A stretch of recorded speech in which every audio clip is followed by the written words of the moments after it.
It all began on a still morning at the lake, the kind of morning where the glassy water reflected the pine trees like a mirror, and the mist clung low across the shoreline, giving the entire scene the feel of a painting too perfect to disturb. And yet that was exactly the morning when trouble announced itself with a fury that would unravel the facade of peace that my cabin had provided for generations. Because while I had come here to host a discreet but consequential meeting with none other than U.S. District Judge Raymond Holloway, a man whose reputation for fairness and sharp legal mind had made him the bane of corrupt organizations and the final nail in the coffins of countless overreaching entities, little did I know that the very force we were convening to discuss would crash through the threshold uninvited. In the form of the HOA president, everyone around here derisively nicknamed Karen, though her real name was Meredith Klein, a woman whose entitled stride, shrill voice, and absolute obsession with control had terrorized the neighborhood, to the point where even grown men in the community ducked behind hedges when she came storming down the lane. Clipboard in hand, spewing threats about fines for leaving kayaks leaned against trees or daring to host a barbecue that lasted 10 minutes past the arbitrary quiet hours she imposed. And I had long since grown tired of her antics, not just because she tried to ticket me for hanging a simple flag over my porch, but because she had begun manipulating bylaws, forging signatures, and lining her own pockets with HOA funds, an abuse of power so egregious that several families had come to me for help. Families who knew I had not only the resources, but also the connections to push back. Connections like Judge Holloway, who happened to be an old family friend, a fishing buddy of my late father, and a man who believed in cutting rot out at the root. So when he agreed to meet me at my lake cabin to hear firsthand the stories of what the HOA had done, I knew the stage was set for something bigger than petty squabbles about lawn length. This was going to be the start of a reckoning, though. I never could have scripted the dramatic entry Karen herself would make, as though fate were determined to give us a live demonstration of her tyranny in action. Because as the judge and I sat at the long oak table in my cabin, steaming mugs of coffee between us, papers spread out with detailed accounts from neighbors who had suffered under the HOA's bullying, suddenly the door burst open without a knock, slamming against the wall hard enough to rattle the picture frames. And there she stood in all her imperious rage, hair sprayed into a stiff helmet, oversized sunglasses perched on her nose despite the shaded morning, a bright red power blazer clashing against the tranquility of the pinewood interior, and her voice, oh that voice, shrieked before her figure had fully crossed the threshold. "You are in violation. You are both in violation, and this property is subject to immediate inspection under Section 12, subsection 4 of the Community Conduct Code," as though quoting a law she had drafted herself gave her federal authority. And the judge, without flinching, turned his piercing gaze upon her, the kind of look that had silenced courtrooms, and quietly asked, "And who might you be to enter? Uninvited?"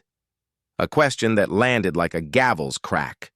But Karen, emboldened by years of unchecked intimidation, marched forward, papers clutched in one hand and her phone in the other, recording us as though she were about to post some triumphant expose online, spitting words about illegal gatherings, unapproved visitors, and how she had the right to levy fines and even remove me from my own cabin if necessary. And though my fists clenched beneath the table, ready to stand and put her back in her place, the judge raised a calming hand, signaling me to let her play out her hand, for he, ever the strategist, wanted to see just how deep her arrogance ran. And oh, did she not disappoint. Pacing across the rug like she owned the place, snapping pictures of the judge's car parked outside as if it were contraband, declaring that she would report this activity to higher authorities, clearly unaware that the very higher authority she threatened to invoke was seated not 10 feet away from her, calmly sipping coffee with a wry smile curling at the edges of his lips. And I could see the moment forming, the dramatic unveiling, when her self-appointed dominion would collide with the real weight of federal law. But I bit my tongue, letting the tension build, as Karen pivoted toward me with the force of a storm, pointing her finger so close to my chest it nearly brushed against me, hissing accusations that I had conspired against the HOA, that I was hosting illegal tribunals, that I was harboring dangerous persons in my cabin, all because some of the neighbors who had given me testimony were names she had already blacklisted and fined repeatedly. And her paranoia about being exposed had clearly reached the point where she thought everything was a conspiracy against her, though in this case she was not wrong, because I fully intended to expose her mismanagement, but the fact that she had crashed into the very heart of my meeting with the judge meant she had handed us evidence on a silver platter, because what better demonstration of her abuse of authority than this? The judge finally set his mug down with deliberate calm, rose to his feet with a gravity that filled the room, and announced his name and title, each syllable slicing through Karen's tirade like cold steel. "I am U.S. District Judge Raymond Holloway, and you, madam, have just trespassed into a private residence," interrupted a federal officer during official consultation, "and in so doing, placed yourself in violation of laws far above your little homeowner's handbook." And the way her face drained of color would have been almost comical had the stakes not been so high, her jaw flapping as she struggled to process what had just been revealed. And yet, true to her nature, she tried to double down, sputtering that she didn't care what title he claimed, that this land was subject to HOA rules regardless of federal pretensions, and that she would not be intimidated by fake authority. And at that, the judge's brows rose ever so slightly, a look I knew well, for it was the same expression he wore before lowering the hammer on defendants who thought they could out-talk justice. And I realized in that moment that Section 1 of this saga was not going to end quietly, because Karen had walked straight into a courtroom without walls, a trial held in my cabin with the lake wind whispering through the windows, and though she didn't yet know it, her HOA kingdom was about to crumble, brick by brick, under the weight of truth, law, and the sheer hubris she had just displayed. And as I sat there watching her rant about bylaws and fines that meant nothing in the presence of actual judicial authority, I knew we had all the proof we needed. The live demonstration of tyranny that no amount of typed testimony could ever capture. And while the judge began to calmly but firmly question her, noting every threat she made, every false claim she uttered, every unlawful assertion she pushed, I leaned back, folded my arms, and let the scene unfold, the first act of a drama that would stretch far beyond this cabin into the heart of the community, into the courts, and into the very soul of what it meant to stand against unchecked power. The silence that followed Judge Holloway's introduction was not the silence of peace, but the taut, heavy stillness of a battlefield right before the charge. And though Karen's painted lips quivered as if trying to form another line of attack, the weight of the judge's title and the authority it carried pressed upon her chest like a boulder she could neither lift nor ignore. Yet true to her obstinate spirit, she snapped back with a laugh too shrill to carry conviction, accusing him of impersonation, insisting that no real federal judge would waste his time in some shabby cabin by a lake, spitting the words like they were beneath her. And I could see the judge's jaw tighten just slightly, the only outward sign of irritation, before he reached calmly into his leather briefcase and withdrew a folder embossed with the seal of the United States District Court, flipping it open on the table so the golden emblem glared up at her beneath the cabin's dim light, the physical weight of proof undeniable, and yet, still she tried to retreat into the fortress of her delusion, muttering that she would call the county sheriff, that she had friends who would back her up, that the entire neighborhood was behind her because the HOA is the backbone of this community. And at that moment,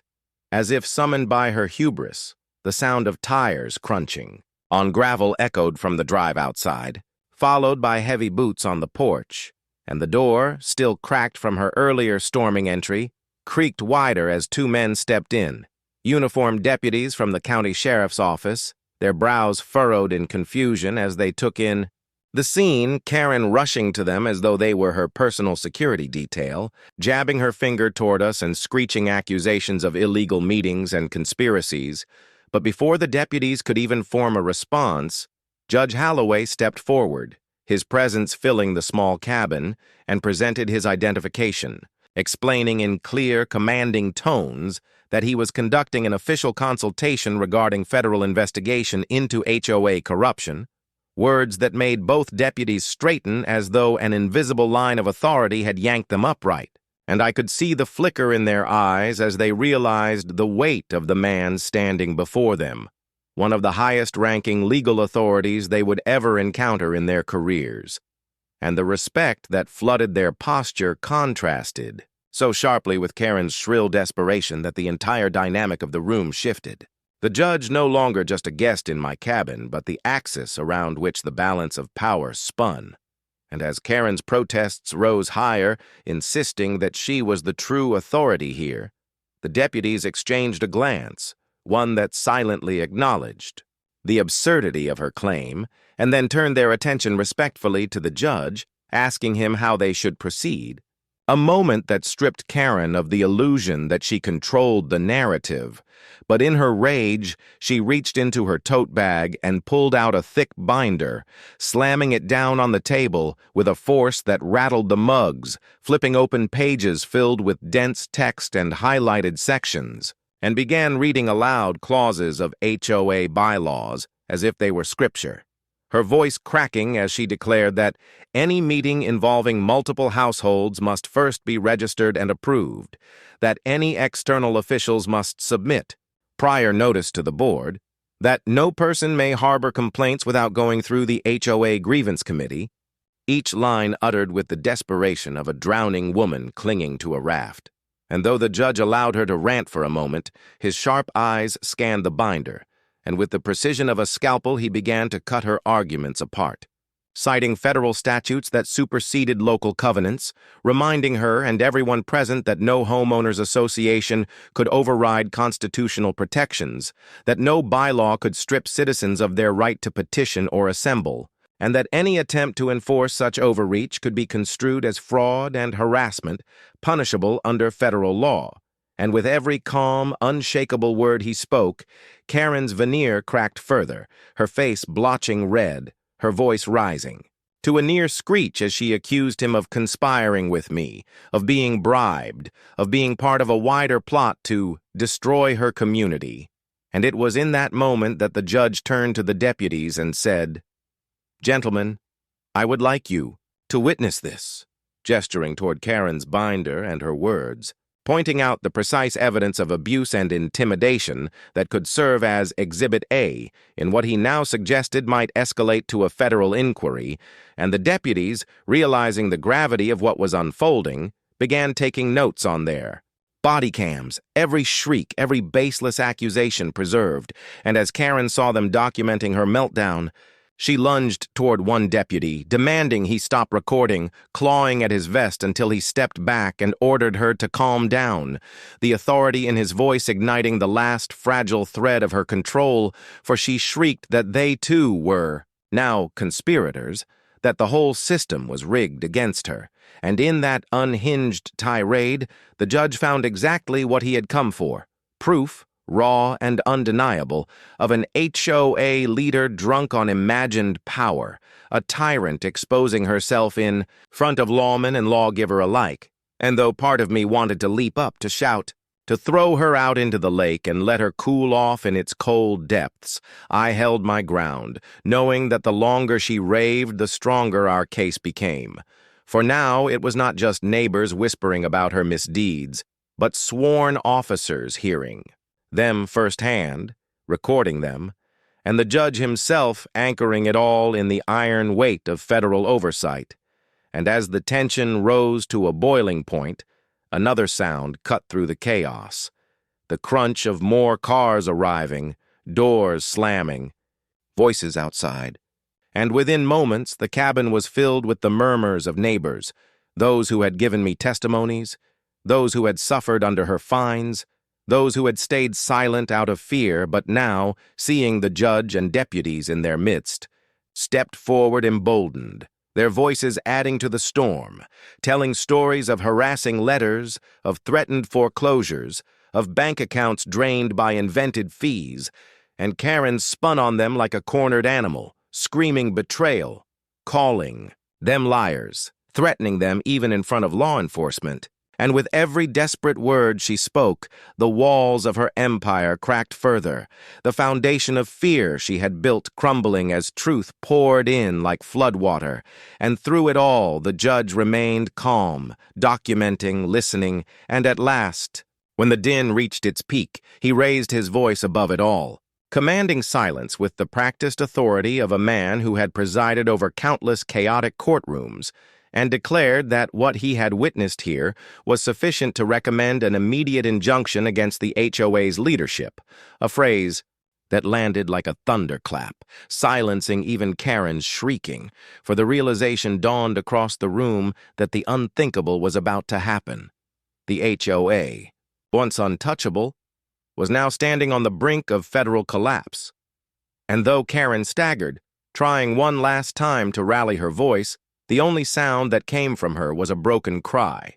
the cry of a queen who had just realized her crown was made of paper, and in that moment I knew the war was far from over, that she would not go quietly, that Section 3 of this saga would bring retaliation fiercer than anything we had yet seen. But for now, as the judge signed an initial order with his own hand, and the deputies prepared to escort Karen outside, the balance of power had shifted, and the lake cabin, once my sanctuary, had become the courtroom where tyranny took its first fall. The deputies had barely ushered Karen down the porch steps, her protests echoing across the still waters of the lake like the cries of a wounded animal, when the real storm began. Because as much as it looked like the battle was over, with Judge Holloway's written order and the neighbors finally speaking truth, I knew deep down that Karen's type of tyrant never went quietly into the night, and sure enough, as the patrol SUVs pulled away with her in the back seat, eyes blazing like a cornered beast, the neighbors gathered inside the cabin whispering about retaliation, warning us that she had allies on the HOA board who were just as greedy and ruthless, men who had enjoyed the spoils of her extortion and would not hesitate to fight tooth and nail to keep their power. And even as they spoke, phones across the room began buzzing with notifications, emails, texts, and voicemails pouring in, each one a new absurd threat. Notices of emergency assessments, fines for illegal assembly, penalties for non-compliance. All blasted out from the HOA's automated system in real time as if the board were in panic mode, scrambling to reassert control through the only weapon they knew, paper and intimidation, and though some neighbors looked pale, hands shaking as they read the threats, the judge only chuckled, a low rumble of amusement, saying, "The more they put in writing, the deeper they dig their own grave," and he instructed everyone to save every message, every shred of evidence, while he made calls to the federal clerk's office to begin formal proceedings, his calm in the face of their storm steadying the rest of us, until at last the crowd dispersed, heading back to their homes with cautious hope, and for the first time in years, the cabin felt like a true stronghold of resistance rather than just a retreat, though I knew that peace was fragile for the very next evening. As twilight painted the lake in shades of violet and gold, headlights appeared at the end of my drive, dozens of them, an entire caravan of SUVs and trucks rolling up the gravel like an invading army, and when the doors slammed shut, out stepped not just HOA board members in suits too stiff for the woods, but private security contractors, men with earpieces and folded arms, creating a wall of muscle between the board and my porch, and at the center of it all, freed on some technicality, from the sheriff's office was Karen herself. No longer in her garish red blazer, but dressed head to toe in black, hair pulled back tight, her expression sharpened into something more dangerous than arrogance. It was vengeance, pure and undiluted, and her voice, amplified by a portable speaker one of her men carried, rang out across the clearing. "This cabin is under seizure by authority of the Homeowners Association for conspiracy, fraud, and subversion of community order. As though her words alone had the power of law, and though I laughed at the absurdity, some neighbors watching from the tree line gasped, fearing that with her small army she might actually make good on her threats. But before panic could spread,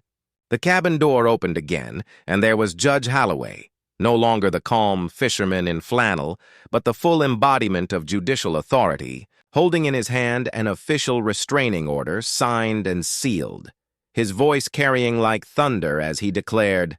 "Meredith Klein, you and your associates are hereby prohibited from engaging in any enforcement actions, financial collections, or property seizures effective immediately, under penalty of federal prosecution." And though the crowd of board members shifted uneasily, Karen only sneered, snapping her fingers so her hired men advanced a step.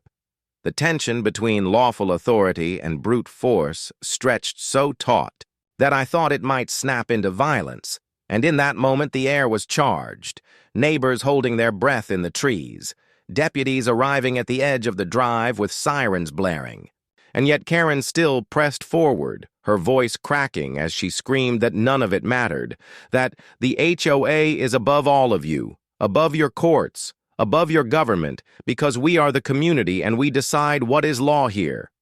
Words so drenched in delusion they chilled the blood, and I saw in the judge's eyes the sorrow of a man who had witnessed too many souls destroyed by their lust for control. And with a measured breath, he raised his hand and signaled the deputies to step in, and they moved swiftly, ordering the security contractors to stand down or face arrest, their badges flashing under the floodlights. And though for a moment it looked like fists might fly, one by one the contractors backed away, realizing no paycheck was worth federal charges, until at last Karen herself was left standing exposed, shaking with rage, and the judge, his voice heavy as a gavel, told her, "Your reign of fear ends tonight," before instructing the deputies to take her into custody for trespass, obstruction, and harassment. And as they led her struggling toward the patrol car, neighbors emerged from the shadows, emboldened now, some even cheering, some weeping with relief, for the spell she had cast over the community had finally broken. And though the battle in the courts would continue in the weeks ahead, the war was already won in spirit, because the people no longer feared her. And I stood on the porch beside the judge, watching the convoy scatter, the night reclaiming its silence.